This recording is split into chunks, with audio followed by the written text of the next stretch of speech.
Life seemingly does not wish to waste success on the unprepared.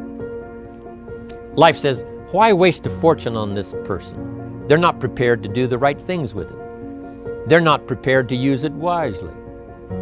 If a fortune was bestowed upon this unprepared person, it would probably be wasted. The people that could have been touched won't be touched. What could have been done won't be done, because this fortune will have been wasted on the unprepared person. So not only look for fortune, not only look for the promise, but prepare yourself and ask of yourself, what can I do to make myself ready? Because remember, life was designed not to give us what we want, not to give us what we need, but life was designed to give us what we deserve. Every value in life must be paid for, and those that pay are the ones that get it. It says those that give receive. Someone says, I wish to receive, I wish to receive. You don't have to concentrate on receiving. Just become a good giver. It says those that search will find. Someone says, well, I need to find some good ideas to help change my life for the future. Then to find good ideas, that doesn't come because you need them, it comes because you search for them. If you want good ideas, you got to go after them. You got to go to the class, you got to go to the workshop, you got to go to the training, go to the book, right? You got to go to the journal, right? Go where good ideas are being taught, go searching, go looking, because good ideas are not going to be wasted on those that are not seeking, searching, well prepared. So, prepare yourself to be ready for fortune when it comes, to be ready for challenge when it comes, to be ready for opportunity when it comes. Opportunity comes along and passes by the person that is not well prepared.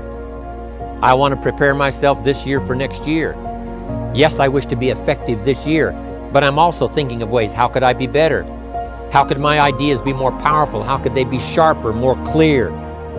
How could I reach some people next year that I perhaps can't reach this year? I haven't reached deep enough into my own soul to affect some people.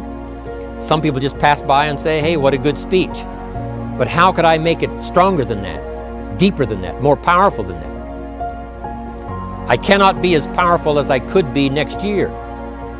You know, you can't go to the 10th grade in the 5th grade.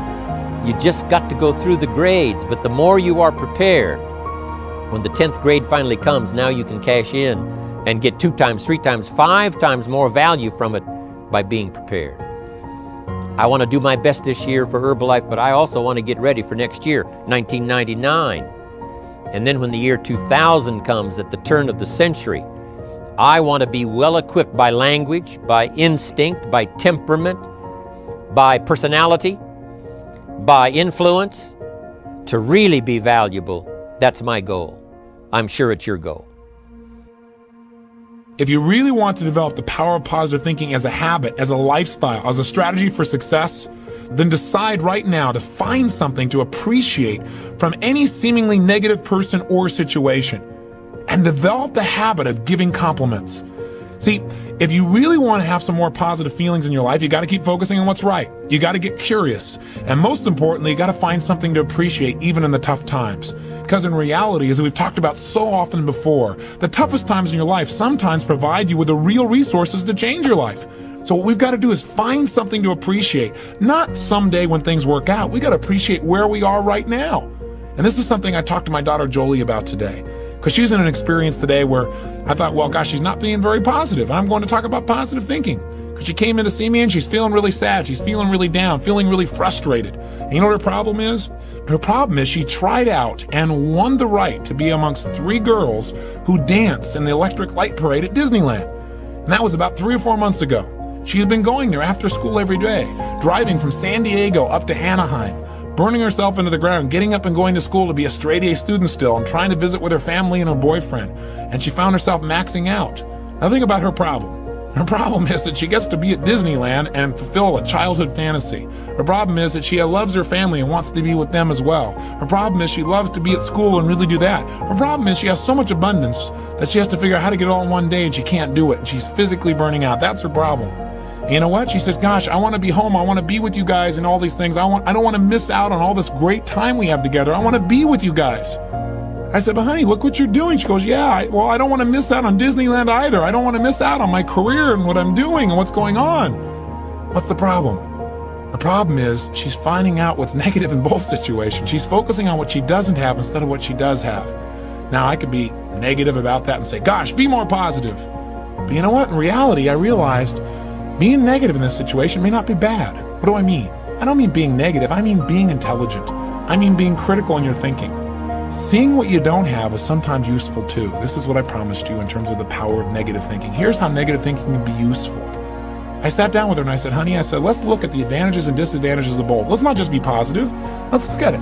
The whole thing is positive. Let's know that no matter what you choose, you've won. You have what most people dream about. But for a moment, let's be a little bit critical. What do you love about Disneyland? What's great about it? What is it giving you? And let's ask the question that maybe we don't ask very times when we're just being purely positive. What isn't it giving you? What are you afraid about? What are you missing by being there? What's great about being at home more? What's great about those things? What's not great about that? Be honest, if you were there, what might happen that's not good? What might you miss out on? And you know what? By getting her to use both positive and negative thinking, or to be more accurate, positive thinking and some critical thinking, looking at what isn't there for the moment, what she is missing out on, and allowing that pain to motivate her, she was able to clarify what's most important in her life and what's the best way to do that. And she came up with a plan that totally empowered her. And after a couple hours of conversation and fun, she looks better than she has in about 6 months because she's finally resolved what's most important. And sometimes just being positive and keeping a stiff upper lip isn't enough. Sometimes you got to stop and say, I am positive. I'm going to approach this from a positive way. I'm going to stay in a positive state. But I'm going to ask some questions some people may think of as negative, which is, what isn't working? Because if you're not willing to look at what isn't working, you can get yourself in trouble. I've been evangelizing one particular message for 2 decades, and it's you can lead without a title. You know, the seduction of society is that you have to have formal power to make a difference, and that's just a lie the world has sold us. The reality is you can lead without a title, and really the difference or the defining trait of a leader is you shift from victimhood. See, victims love making excuses, and if you recite your excuses long enough, you actually think they're going to be true. I see it around the world, you know, people saying these things like, I don't have time to run, or I'm not good enough to be great at my work, or this would never work, or I don't live in the right country, or life is hard. And the more you recite those excuses, you think they're true. So let go of your excuses, start getting some results done, and over time, you're going to rise to your world class. I kept my job at McKinley, and part-time I started in the financial services industry and started to build a team of people and started to get my licenses and that transition. And I struggled like every upstart entrepreneur does. Well, it takes like 3 to 5 years until you really get a few clients, you know. In any business, I don't care if it's financial services, tech, dry cleaners, entrepreneurs, the first 5 years is just full of false starts. You get it going, then you don't. You get it going, you take a step forward, you take 3 back. It's constant false starts. It's constantly thinking you have it going. It's constantly negotiating in your mind the price you're paying. Is it worth it? Should I quit? Should I give in? I spent the first 5 years daily contemplating quitting. All the time. Even it's in not the good fun. time. It wasn't fun. And there's just a part of you, I think, in anything you're doing when you're struggling, is this really for me? Is this my destiny? Should I be doing this? And we misread failure from some sign. You know, is this a sign I shouldn't be doing it? You know, is this a sign I am, not cut out for this? Instead of looking for signs that you can win, right? And so I spent the first 5 years literally trying to find ways to quit, trying to find ways to get out, struggling. And I went broke. I lost a car. I had the water turned off in my place. I bought out my first house. I ended up having it foreclosed on eventually. So I'm not that house with the unicorns that you saw, right? Or my beach place. Like that's all the after. People don't realize that there were just years and years of grinding and struggling and worrying in the beginning. And then I made some mental changes and some shifts that altered my life then again. You can think about the world this way. You can think about it as your orderly little plan. That's a place, and you can think about it as the place that things that disrupt your plan comes from. That's another place. This is a bigger place than this, because there's an endless number of things that can disrupt your plan, and only a tiny number of them that can, that will help you work it out. So part of the question then too is like, are you the friend of your plan, or are you the friend of the thing that disrupts your plan? And I would say you should work to become the friend of the thing that disrupts your plan, because there's a lot of that. And then if you become the friend of the thing that disrupts your plan, then you start to develop strength in proportion to the disruptive force. And that's really what you want. You want to be able to implement your plan, obviously, but you want to be able to take on the consequences of error and learn from it. And then you win constantly, because even if something goes sideways, you think there's something to be derived from this. That's wisdom, fundamentally.